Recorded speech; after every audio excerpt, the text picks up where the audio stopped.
putra-putri sungguhan kerajaan sorga. Didik kami, bimbing kami, jangan pernah lepaskan kami, jangan menyerahkan kami ke tangan musuh-musuh kami. Dalam segala kekurangan, kelemahan, kegagalan, bahkan dosa, Tuhan tidak akan menyerahkan disiplin Tuhan, jikalau diperlukan disiplin kami. Tapi jangan give up. Hamba berdoa supaya Tuhan Yesus membentuk, Tuhan Yesus benar-benar ya Tuhan Yesus mengubahkan hati setiap jemaat saat teduh bersama. Sehingga kami menjadi semakin seperti Kristus setiap hari. Jamah kami, ya Tuhan Yesus, tilik ya Tuhan sengsara umat-Mu jikalau ada yang dalam pergumulan dan persoalan. Lebih daripada itu, beri kami firman untuk mengentaskan kami dari pikiran yang salah, sehingga kami semua bisa bercermin dengan Tuhan, sebab kami adalah anak-anak sah kerajaan Allah. Sampaikan sabda-Mu, sembunyikan hamba-Mu di balik salib-Mu. Dalam nama Yesus. Amin. Amin. Saya terbeban membawa satu topik yang berjudul orang Kristen yang sejati. Di dunia ini sekarang zaman hoaks, banyak penipuan. Tidak hanya ada uang asli di luar situ, juga sama banyaknya uang palsu. Karena itu tanya pada diri sendiri, apakah kita ini orang Kristen yang sejati atau bukan? Bagaimana tolak ukurnya? Tentunya tolak ukurnya bukanlah roh agamawi, tapi kebenaran. Makanya kita buka firman Tuhan ya di Kolose pasal 2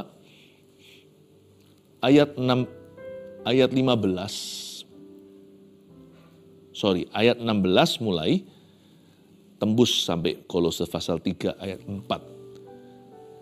Judulnya di Alkitab kita, Lembaga Alkitab Indonesia, carilah perkara yang di atas. Saya kasih tema sekali lagi, saya ingatkan, orang Kristen yang sejati. Mari kita evaluasi dan introspeksi, dan kita semakin termotivasi untuk menjadi putra-putri sungguhan kerajaan Tuhan. Ayat 16 bunyinya, karena itu, janganlah kamu biarkan orang menghukum kamu mengenai makanan dan minuman, atau mengenai hari raya, bulan baru, ataupun hari Sabat. Semuanya itu hanyalah bayangan dari apa yang harus datang, sedang wujudnya ialah Kristus. Janganlah kamu biarkan kemegahanmu, kemenanganmu digagalkan oleh orang yang pura-pura merendahkan diri dan beribadah kepada malaikat, serta berkanjang pada penglihatan-penglihatan, dan tanpa alasan membesar-besarkan diri oleh pikirannya yang duniawi, sedang ia tidak berpegang teguh kepada kepala, dari mana seluruh tubuh yang ditunjang dan diikat menjadi satu oleh urat-urat dan sendi-sendi menerima pertumbuhan ilahinya. Berhenti di situ sebentar, saya berikan sedikit background atau latar belakang surat Paulus kepada jemaat di Kolose. Beredar di zaman Paulus, di gereja mula-mula, pengajar-pengajar palsu yang sebenarnya kedengarannya tipis, mirip-mirip dengan Injil yang asli. Mereka menerima Yesus, tapi mereka juga mengajarkan bahwa seperti orang Yahudi, jikalau orang Yunani, orang-orang non-Israel mau diselamatkan, Injil saja nggak cukup. Mereka juga harus disunat seperti keturunan Abraham. Sehingga terjadi kekacauan. Ini orang-orang yang kenceng banget soal legalisme. Bukan hanya tentang hukum sunat diberlakukan, demikian pula ratusan hukum Taurat yang lainnya. Bahkan yang Tuhan tidak ajarkan. Bahkan yang murid-muridnya juga tidak tuntut pada orang-orang beriman. Harus begini, harus begitu, kebanyakan the food law atau hukum makanan, ini boleh, itu jangan. Lalu mau masuk ke dalam hadirat Allah, mesti harus cuci tangan. Hal-hal yang bahkan tidak esensial dalam iman. Bukan hanya satu jemaat seperti Kolose, tempat lain juga seperti Galatia juga kena getahnya. Karena itu orang-orang Kristen saat itu mereka masih barusan saja lahir baru, mereka belum matang imannya, belum dewasa, mereka belum bisa membedakan. Pokoknya kalau orang khotbah atas nama Tuhan, mereka asal percaya. Jadi mereka akhirnya ragu, loh kok ada tuntutan-tuntutan ini ya, kok masih ada peraturan-peraturan baru.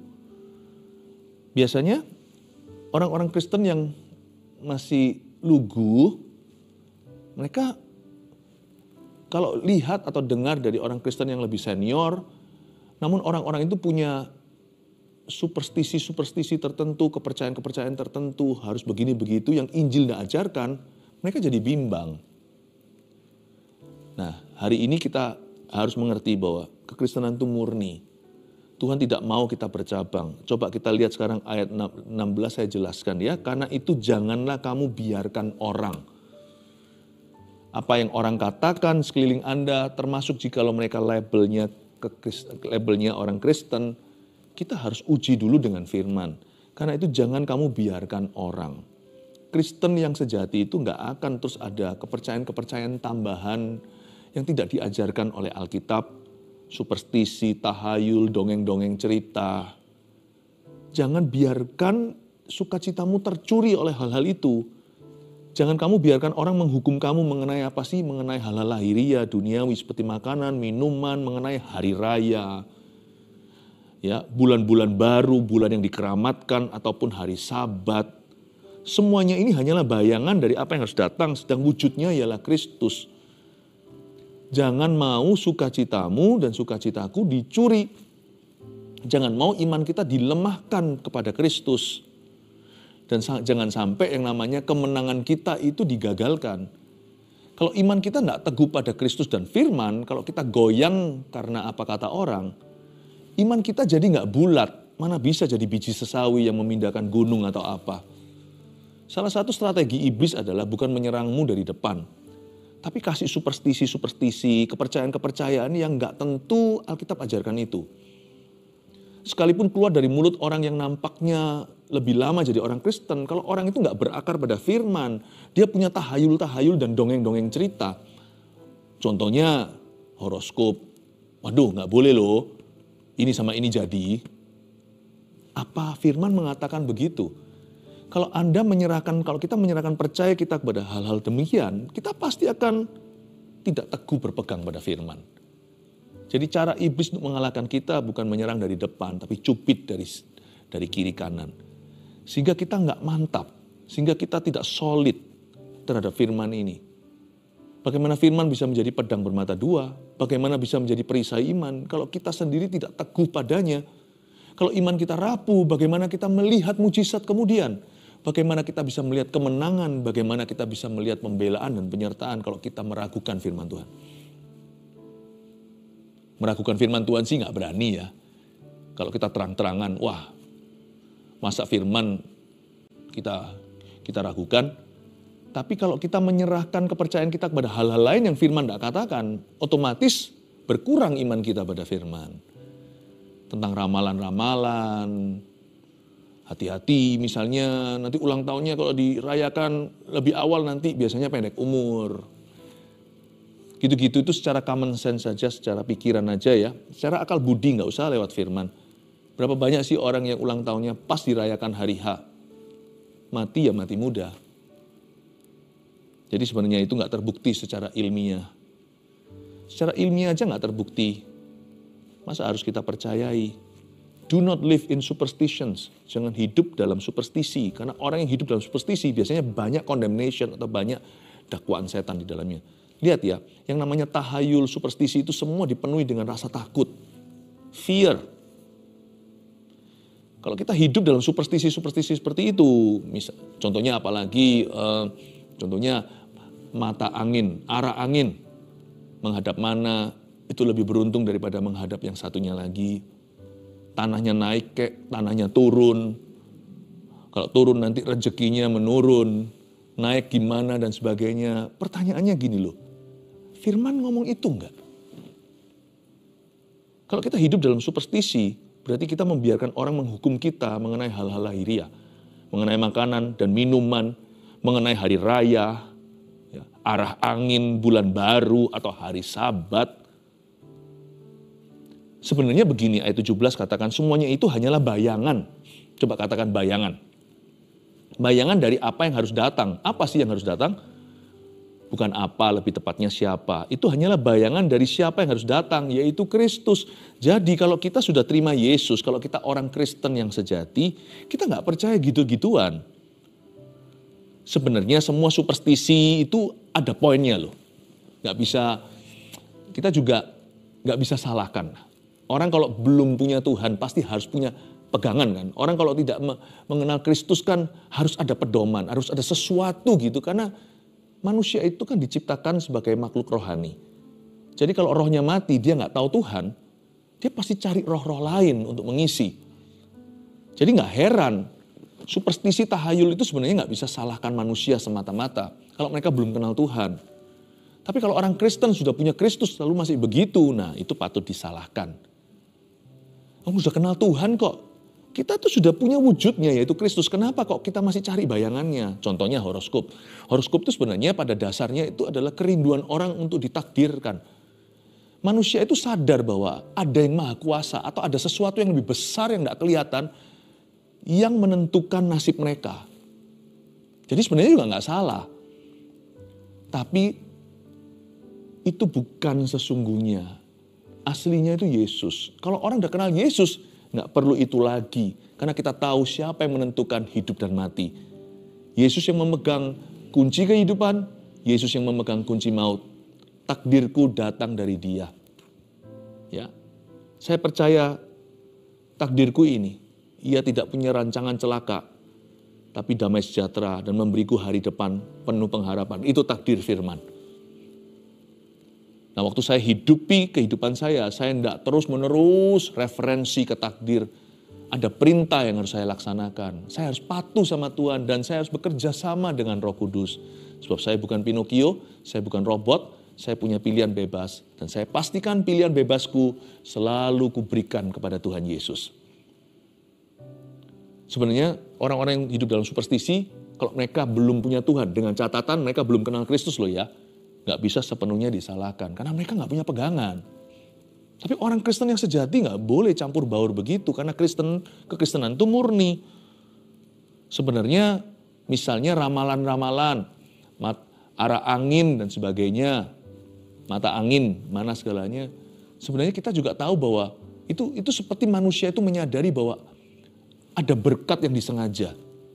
Tapi kalau kita sudah kenal Tuhan, kita gak perlu yang gitu-gituan. Karena kita tahu berkat itu diberikan kepada mereka yang mentaati firman Tuhan. Daripada kita cari sesuatu yang tidak kelihatan, berkanjang pada penglihatan-penglihatan, kerohanian yang sejati itu sebenarnya sebagian besar adalah tentang hal-hal yang terlihat. Buah-buah roh contohnya.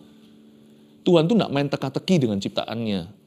Kita nggak usah terpukau dengan orang-orang yang berkanjang pada penglihatan-penglihatan atau membesar-besarkan dirinya oleh pikirannya yang duniawi. Sebenarnya sebagian besar tentang Tuhan itu dapat diketahui. Ketahui lewat apa? Lewat firman yang ada di tangan, tinggal kita baca. The revealed and the written word atau firman yang tertulis ini bukan lagi teka-teki. Bukan lagi peta buta. Buat apa kita cari sesuatu di alam roh yang gak jelas? Mana buktinya? Dan apa fondasi kita untuk percaya hal-hal itu? Sedangkan di tangan kita sudah ada satu buku, Alkitab namanya. Dengan semua firman tentang Tuhan yang perlu kita ketahui tentang Tuhan semasa hidup manusia. Semua sudah ada di kitab Kejadian sampai Wahyu. Tidak ada teka-teki di situ.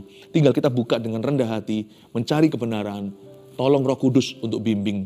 Kita pasti akan ketemu. Kita pasti akan ketemu mata anginnya Tuhan. Arah anginnya yang tepat untuk kita mendapat berkat. Pasti kita akan menemukan. Tidak perlu kita berkanjang pada penglihatan. Tidak perlu pula kita superstisi, ramalan segala, bahkan dongeng orang tua. Nggak perlu itu. Karena apa? Karena sebagian besar yang kita butuhkan untuk hidup baik dan benar dan hidup kudus pula sudah ada dalam kebenaran yang diwahyukan oleh Tuhan di dalam firman ini. Jadi kita tidak perlu lagi cari di alam roh yang ujung-ujungnya apa kata ini dan apa kata itu. Lebih baik saya serahkan nasib saya dan hidup saya kepada terang yang menyinari jalanku dan pelita bagi kakiku, yaitu firman Tuhan. Bukankah ada Roh Kudus di dalam hati kita? Kalau kita fokus ke Yesus, kita nggak akan jatuh ke dalam jebakan superstisi, tahayul, maupun dongeng orang tua. Makanya sebagai orang tua, kita sendiri harus dipenuhi dan mengisi diri dengan firman. Supaya nanti jangan sampai kita kasih itu dongeng-dongeng, tahayul-tahayul, cerita-cerita, takut-takuti. Dan juga hanya isinya superstisi-superstisi. Lebih baik kita isi diri sendiri dengan yang solid, dengan sesuatu yang terbukti, yaitu firman Allah. Dan iman kepada firman tidak pernah salah. Iman adalah bukti segala sesuatu yang tidak kita lihat. Dasar semua yang kita harapkan. Lebih baik kalau saya ajari anak-anak, saya ajari apa firman katakan. Boleh saya memberikan penafsirannya supaya lebih mudah dicerna. Tetapi tidak boleh mengubah apa kata firman itu sendiri. Lebih baik saya sampaikan itu karena itu jelas-jelas terbukti. Orang Kristen yang sejati sih nggak percaya kepada gitu-gituan. Jadi kalau Anda masih percaya yang begitu-begituan, kita harus membuat pilihan. Kita percaya Tuhan atau percaya kepada hal-hal tersebut yang sebenarnya mendukakan hati Tuhan. Sekali lagi, kalau kita belum kenal kebenaran, apa katanya? Apa boleh buat? Manusia pasti mencari-cari sesuatu yang rohani meskipun salah.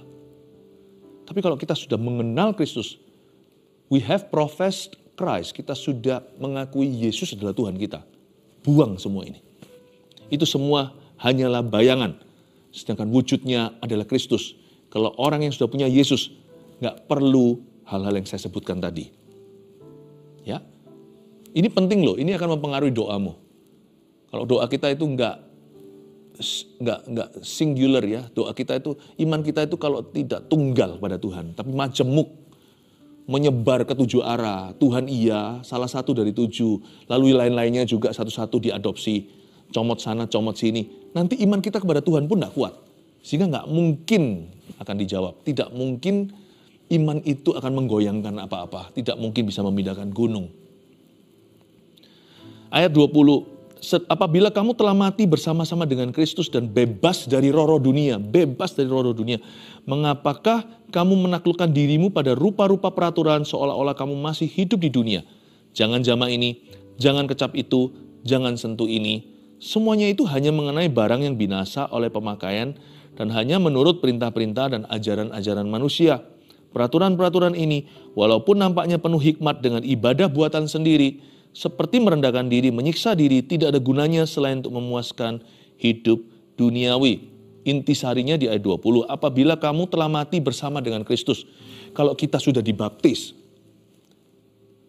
sewaktu saya dibaptis selamkan, tahun 1992 di sebuah danau di Kanada, waktu saya lahir baru hari itu, saya mengakui bahwa saya sudah mati bersama dengan Kristus. Berarti sekarang yang saya percayai, pokoknya kalau tentang Tuhan ya, saya hanya percaya kepada Kristus dan Alkitab. Hal-hal lain, mungkin tentang cookbook, kalau ibu-ibu yang suka masak, Anda cari resepi atau cari resepnya, Anda bisa pergi ke itulah buku-buku masak-memasak itu, bumbu-bumbunya silakan, karena Alkitab tidak mengcover hal-hal itu. Tapi kalau tentang Tuhan, tentang Allah, tentang sorga, tentang perkara-perkara ilahi, saya hanya percaya Yesus Kristus, titik, bukan koma. Saya hanya percaya Yesus Kristus, bukan titik 2. Titik 1, berhenti, full stop. Satu lagi, and the Bible, dan Alkitab. Itu yang disebut mati bersama dengan Kristus dan bebas dari roh-roh dunia. Waktu kita sudah dibaptiskan, kita keluar dari air itu, kita mengakui bahwa mulai hari ini, hanya Yesus Tuhanku, dan hanya Alkitab firman-Ku. Hanya Yesus Kristus juru selamatku dan hanya Alkitab pedomanku. Apabila kamu telah mati bersama dengan Kristus dan bebas dari roh dunia, mengapa kamu masih menaklukkan dirimu pada rupa-rupa peraturan itu seolah-olah kamu masih hidup di dalamnya? Saya mengambil keputusan waktu saya bertobat hari itu bahwa di luar Kristus dan di luar Alkitab, I will believe nothing concerning God. Saya tidak akan percaya apapun tentang Allah. Apapun tentang sorga, apapun tentang perkara-perkara rohani dan ilahi, apapun tentang neraka, apapun tentang kehidupan ini, apapun tentang tujuan hidup dari Tuhan, apapun tentang Tuhan, tidak akan pernah ku cari di luar Kristus dan di luar Alkitab. Itu yang disebut dengan bebas dari roh-roh dunia. Saya tidak akan flirting dengan roh-roh dunia. Tidak akan berjumbu dengan sesuatu yang saya tidak tahu. Di luar sana yang non-Bible, non-Kristus, saya tidak akan mau menaklukkan diri saya pada rupa-rupa apapun. Karena saya sudah mati bersama dengan Kristus. Saya sudah hidup baru di dalam Dia. Saya hanya mau memegang teguh peraturan-peraturan yang Dia ajarkan. Dulu saya punya kepercayaan. Namanya manusia itu kan mencari-cari kebenaran. Dulu ya, ini konyol mungkin ya. Anda tahu apa itu namanya yang apa itu? Hewan apa kalau biasanya kalau lagi musim hujan? Iya, bahasa Indonesianya apa tapi ya? Ya tokek ya mungkin ya. Itu kalau saya mau membuat keputusan, waktu saya kecil sih, masih SD, saya hitung, saya berdasar itu, enggak punya pegangan gitu. Tapi sekarang saya ngerti firman. Enggak ada teka-teki lagi. Semuanya serba jelas, lugas dibahas. Kalau saya ingin berkenan pada Tuhan, peraturannya hidup kudus. Kalau saya enggak kuat, saya minta tolong Roh Kudus, gampang sekali. Kalau saya mau hidup dalam kelimpah ruahan pengampunan Allah, saya enggak mau tertindih dalam roh kepahitan, saya enggak mau menjadi orang yang bitter, menjadi orang yang marah enggak selesai-selesai. Gampang, 7 kali 70 orang salah aku tetap harus mengampuni. Itulah peraturannya. Saya sudah ngerti sekarang.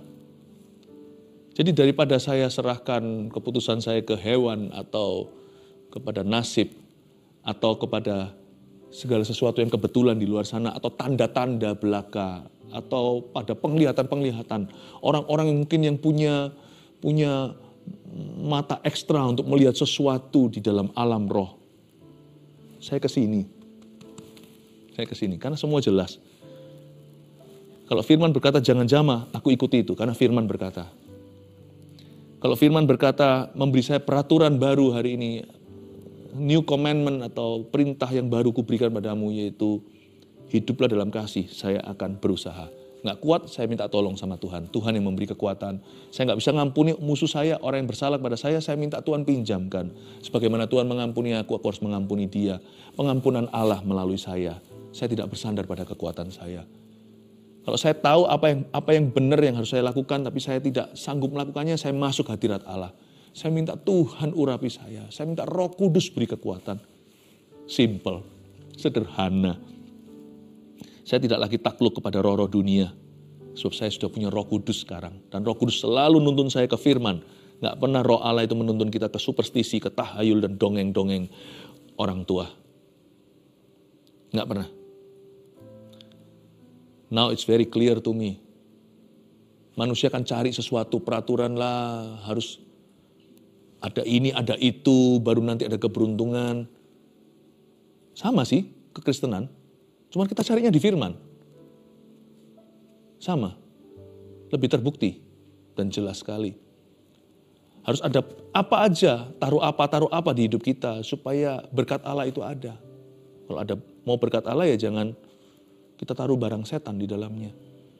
Saya pasti akan berkata pada roh benci, aku tidak mau kepahitan. Aku tolak ini akar kepahitan dalam nama Yesus. Aku mau hidup dalam kasih supaya kasih Yesus nyata dalam hidup saya. Gitu. Orang Kristen kalau sejati ya, dia berpegang teguh pada Kristus loh. Dan pada firman, pada pengajaran Alkitab sudah nggak bisa ditawar itu. Jadi kita sekarang mengerti bahwa masih banyak kepalsuan dalam iman banyak orang Kristen di dunia ini. Masih banyak bercampur baur dengan kepercayaan-kepercayaan yang tidak diajarkan oleh firman. Banyak ketakutan-ketakutan, masih banyak suara setan di dalam iman kita. Makanya kita mau beriman, nggak cukup-cukup rasanya. Kita suruh orang lain beriman untuk kita, pray for me, doakan aku. Tapi kita sendiri nggak bisa berkunjung punya iman. Why? Karena iman kita korupsi sendiri dengan kepercayaan-kepercayaan yang menjadi tanda tanya besar di dalam firman. Tanda tanya besar dalam hidup kita, karena tidak diajarkan oleh firman. Pasal 3 ayat 1, karena itu kalau kamu dibangkitkan bersama dengan Kristus, carilah perkara yang di atas di mana Kristus ada, duduk di sebelah kanan Allah. Pikirkanlah perkara yang di atas, bukan yang di bumi. Sebab kamu telah mati dan hidupmu tersembunyi bersama dengan Kristus di dalam Allah. Apabila Kristus yang adalah hidup kita menyatakan diri kelak, kamu pun akan menyatakan diri bersama dengan dia dalam kemuliaan. Ayat 1 saya jelaskan dulu. Karena itu kalau kamu dibangkitkan bersama dengan Kristus. Ingat tadi saya bicara soal baptisan. Waktu saya diselamkan, saya masuk itu melambangkan kematian, saya keluar melambangkan kebangkitan. Carilah perkara yang di atas di mana Kristus ada. Apa ini? Apa maksudnya carilah perkara yang di atas di mana Kristus ada? Apakah kita disuruh berkanjang pada penglihatan-penglihatan? Karunia itu tambahan. Fondasi itu firman. Bukan, itu bukan bicara tentang mata kita itu ngawang ke atas tidak pernah mendarat. Iman kita itu gak praktis, bukan. Carilah perkara yang di atas di mana Kristus ada. Mari kita lihat sekarang track recordnya Tuhan Yesus waktu beliau dibangkitkan pada hari ketiga. Bukankah di Alkitab dikatakan di ayat 1 ini kalau kamu sudah dibangkitkan bersama dengan Kristus, cari perkara-perkara di atas di mana Kristus ada. Mari kita review. Kristus ngapain setelah dibangkitkan? Hari Paskah itu beliau bangkit, ketemu Maria Magdalena. You know what happened setelah itu? Tuhan Yesus meninggalkan kuburan. Semua yang sifatnya bau kematian, roh-roh jahat, ya, tahayul-tahayul yang mati, semua peraturan-peraturan yang tidak diajarkan oleh firman. Kamu harus begini loh, kalau gini nanti kamu bad luck, kamu ketemu sama kucing hitam, nanti kamu akan mengalami nasib yang apes dan sebagainya. Ya itu ada banyak teori. Kristus tinggalkan kuburan. Kuburnya kosong. Jangan masuk ke dalam kepercayaan-kepercayaan, keyakinan-keyakinan yang mati. Kristus tidak ada di situ. Carilah perkara yang di atas, di mana Kristus ada. Kristus ada di mana setelah dia dibangkitkan? Lalu Kristus bergabung dengan murid-muridnya lagi. Ingat ya, mereka di Yerusalem kumpul, tiba-tiba dia muncul di sana. Lalu mereka nanti ada di tepi pantai di Galilea, dia mau menebarkan jala. Tiba-tiba Kristus ada di pinggir pantai. Udah masak ikan untuk mereka dan fellowship atau bersekutu dengan mereka. Lalu tanya, anak-anak, adakah kau lauk pauk? Yesus tidak menepi sendiri, lalu Yesus masuk ke kamar, lalu mengunci diri. Yesus bersembunyi, lari dari masalah. Yesus menghindari pertemuan-pertemuan, menjauhi saudara seiman, tidak ke gereja. Lalu habis itu mutung pelayanan, tidak. Setelah dibangkitkan, Yesus cari murid-muridnya. Dan Yesus bergabung di mana mereka berkumpul. Carilah perkara di atas di mana Kristus ada. Orang Kristen yang sejati pasti mencari saudara seimannya, cari gereja, tertanam, cari kesempatan untuk melayani. Pertemuan-pertemuan dia tidak jauhi, malah dia datang, mana pertemuannya, aku mau ada di sana. Itu dia. Orang Kristen yang sejati pasti mengikuti jejak Kristus. Pasti ikuti teladannya. Apalagi Yesus melakukan perkara-perkara yang ajaib. Perkara-perkara yang mustahil setelah dia dibangkitkan melalui gereja mula-mula. Kita pun harus melakukan perkara-perkara besar. Jangan jadi orang yang pesimis. Jangan jadi orang yang takut gagal. Jangan jadi orang yang terus hidup dalam penyesalan dan masa lalu. Selain itu, Yesus Kristus setelah dibangkitkan, dia mengantisipasi kenaikannya ke sorga. Ingat ya, kenaikan Tuhan Yesus ke sorga akan kita rayakan. Kita juga setelah dibangkitkan, orang Kristen yang sejati itu selalu menanti-nanti saatnya ketika dia akan kembali ke rumah Bapa. Bukan menunggu mati, tapi menanti pahala dan hidup sungguh-sungguh di masa kini.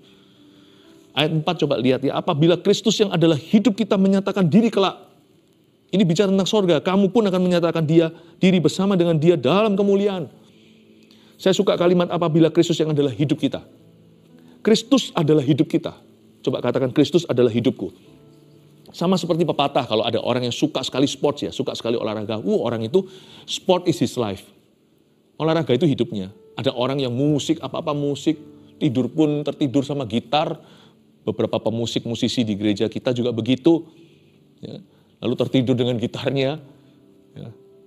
Lalu habis itu apa-apa kemana-mana, mau jalan-jalan sama keluarga kayak mau berlibur lah, selalu carinya toko musik. Masuk ke sana. Kayaknya these guys are like that too. Music is their life. Music is his life. Apapun profesimu dan hobimu, apapun aktivitasmu, orang Kristen punya satu kesamaan. Kalau Kristen sejati loh ya. Jesus Christ is his life. Apabila Kristus yang adalah hidup kita, Jesus Christ is his life. Apapun profesi kita, hobi kita beda-beda, karunia talenta juga nggak sama. Tapi coba lihat semua kesamaan kita. Yang sejati, Kristen yang sejati. Yesus Kristus segala-galanya. Apa-apa itu dia selalu berpatron dengan Tuhan Yesus. Makanya itu biasakan dirimu selalu bertanya. Dalam segala situasi yang kau hadapi, tanya ini. Kira-kira Yesus akan lakukan apa ya dalam situasi ini? Kira-kira Yesus akan mengatakan apa kalau di dalam kondisi demikian? What would Jesus do in my situation, this situation? Itu Kristen sejati. Ayo kita review ya, ada 3 orang Kristen yang sejati yang tadi sepanjang pengajaran ini saya sudah sebut sana sini. Yang pertama, orang Kristen yang sejati tidak percaya kepada tahayul dan superstisi. Nah, mari kita tanya pada diri sendiri, apakah iman kita pada Kristus sudah murni? Makanya disebut firman itu air susu yang murni dan rohani. Murni itu berarti tidak ada makanan sampingannya. Hanya itu saja kepercayaan kita. 2, orang Kristen yang sejati berpegang teguh kepada Kristus dan pengajaran Alkitab. Outside the Bible, di luar Alkitab. Saya tidak mau percaya apapun tentang kebenaran. Apapun kebenaran tentang Tuhan. Saya hanya cari di sini. Dan hanya pada Kristus saja. Yang ketiga, orang Kristen yang sejati menjadikan Yesus Kristus patron hidupnya. Apa-apa selalu tanya, kira-kira Yesus akan lakukan apa dalam situasiku? Kira-kira Yesus akan mengatakan apa kalau menghadapi yang begini? Inilah 3 takaran Kristen sejati. Semoga kita semakin murni, semoga iman kita semakin teguh, dan kita akan melihat perbuatan Allah yang dahsyat hari-hari depan dalam hidup kita. Haleluya. Angkatlah kedua tanganmu, terimalah berkat dari Allah Bapa, Putra, dan Roh Kudus yang menyertaimu.